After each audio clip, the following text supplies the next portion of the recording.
오리를 가자고 하면 뭐 몇 리를 가라고 했죠? 강준사님? 요! 왔으면이 왔어! 여기가 어디?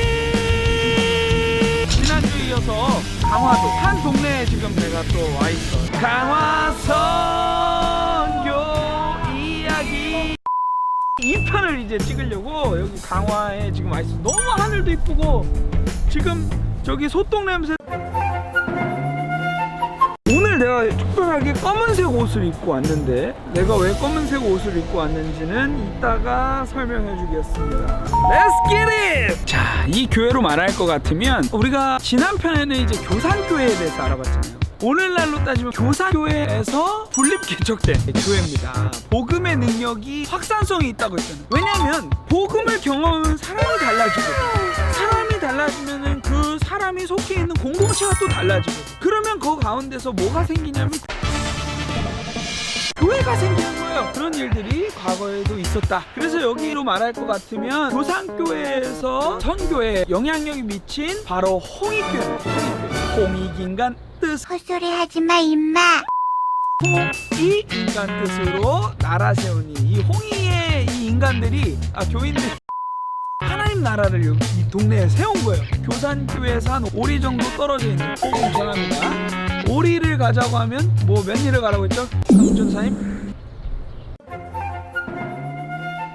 교산교회에서 한 5리 정도 떨어진 이제 교회고요. 자, 한번 올라가 보도록 하겠습니다. 이 홍익교회 같은 경우에는 1896년에 세워진 교회입니다. 아주 여기도 스토리가 재밌어요.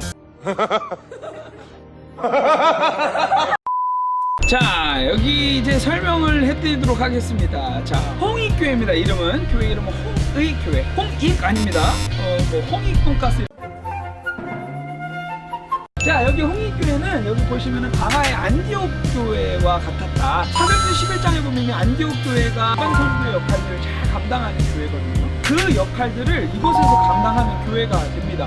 왜냐면요, 홍익교회 성도들을 통하여서 강화에 이곳저곳에 복음이 이제 흘러가게 되는 놀라운 역사들이 있어요. 이 교회는요, 박능일이라는 한 학자를 통하여서 세워지게 됩니다. 박능일, 이 사람이 어떤 사람이냐면 교산교회의 김초시, 김상임 전도사님이죠. 그 김상임이요, 기독교를 받아들였다는 소리에 놀랍니다. 그래서 어떻게 예수교를 우리가 받아들이냐고 이 사람이 따지러 갑니다. 여기서 오리를 가가지고 이제 너 어떻게 예수교를 받아들였냐고 막 따지려고 이제 간 거죠. 근데 이 복음의 능력이 어마무시한 게 그 따지러 온 사람, 그 박능일을 복음이 변화시켜요. 그래가지고 이 박능일이 어떻게 되냐면 복음을 듣고 변화되어서 다시 이 동네에 와가지고 이 홍이인들을 변화시키는 일들이 이제 일어나게 되는 거죠. 그래서 아주 특이한 일들을 합니다. 첫 번째 특이한 점은 뭐냐면 이 박능일이 이 동네에 와가지고 특별한 변화를 시도합니다. 어떤 변화냐면요, 자 보여드릴게요. 하나 둘 셋. 자, 이렇게 옷을 갈아입고 살았다고 합니다.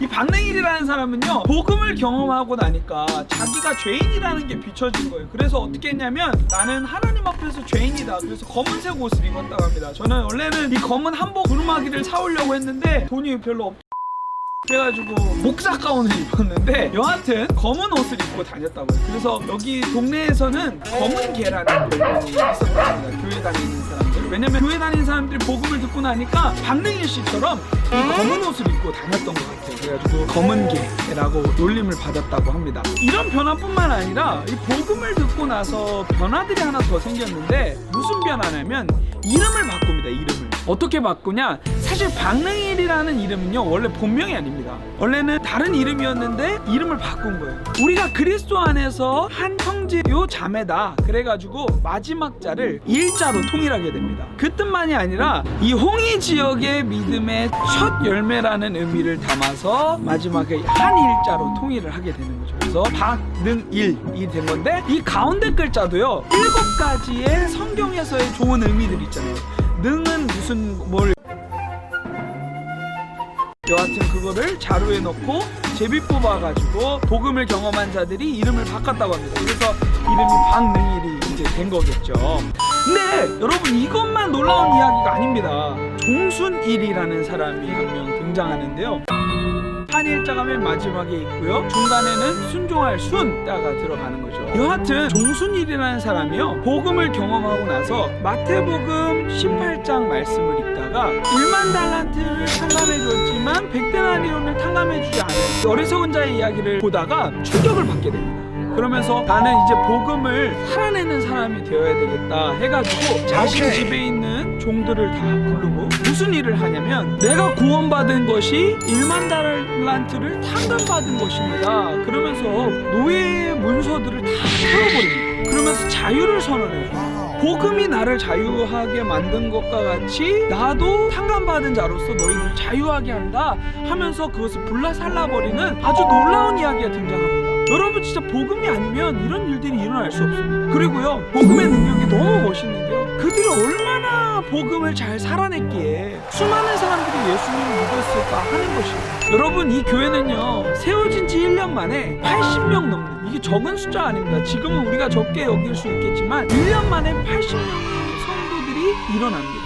그러면서 이 검은 옷을 입고 날마다 죄인된 연약한 모습으로 주님 앞에 서는 거죠. 자신의 정체성을 인식하며 하루하루 삶의 자리에서 복음을 살아내는 일들, 이 홍익교회에 가득했다는 겁니다. 그래서 수많은 사람들이 예수님을 믿게 되는 놀라운 역사들이 일어났다는 거죠. 이게 복음의 능력입니다. 복음은요, 들어오는 순간 자신을 바꿔낼 뿐만 아니라 자신이 속한 공동체를 변화시키고 또 그 가운데 교회가 세워지는 놀라운 역사들이 일어납니다. 교산교회에 뿌려진 미라를 통하여서 이 교회로 확장되고, 이 교회는 또 자신들만 변화되는 것이 아니라 수많은 곳곳에 선교의 열매가 되는 아주 귀한 일들을 보여주는 것입니다. 복음을 경험한 자들이 이곳저곳에 흩어져서 복음을 전했어요. 교동도, 성모도, 주문도, 수많은 지역들과 섬들에 이루 다니면서 이제 복음을 전했던 그런 이야기들을 확인할 수 있습니다. 그래서 복음은 우리를 움직이게 하는 것 같아요. 복음의 능력을 경험하는 순간 나만 갖고 있으면 안 되는 거야. 그래서 그 복음을 곳곳에 이제 전하는 이야기들이 나타나게 되는 거죠. 진짜 이 복음의 능력을 알면 알수록 너무 멋있는 김원진 이야기, 진짜 기독교의 멋진 이야기들이 너무 가득해요. 진짜 이제는 우리가 이것을 그냥 아는 것으로 그치는 것이 아니라 이 역사를 알았다면 우리가 역사의 그 실제가 돼야 되거든요. 그런 일들이 일어났으면 좋겠어요. 우리 일상에서도요, 우리가 이렇게 검은 옷만 입고 다닐 순 없지만 우리가 늘 검은 옷을 마음으로 입고 다니는 거예요. 하나님 앞에 난 죄인이고 얼마나 부족한 존재인지를 인식하면서 겸손하게 살아갔으면 좋겠고요. 그럴 뿐만 아니라 우리는 그리스도 안에서 한 형제 한 자매입니다. 나 하나쯤이야 라는 생각 없어요. 나도 교회의 중요한 일꾼이라는 걸 기억하면서 믿음으로 살아내는 사람들이 돼야 됩니다. 강화도에 이 복음의 씨앗이 뿌려져서 결국에는 수많은 열매를 맺은 것처럼 우리도 이 복음의 능력으로 삶 속에서 열매 맺는 그러한 그리스도의 일꾼이 되었으면 좋겠습니다.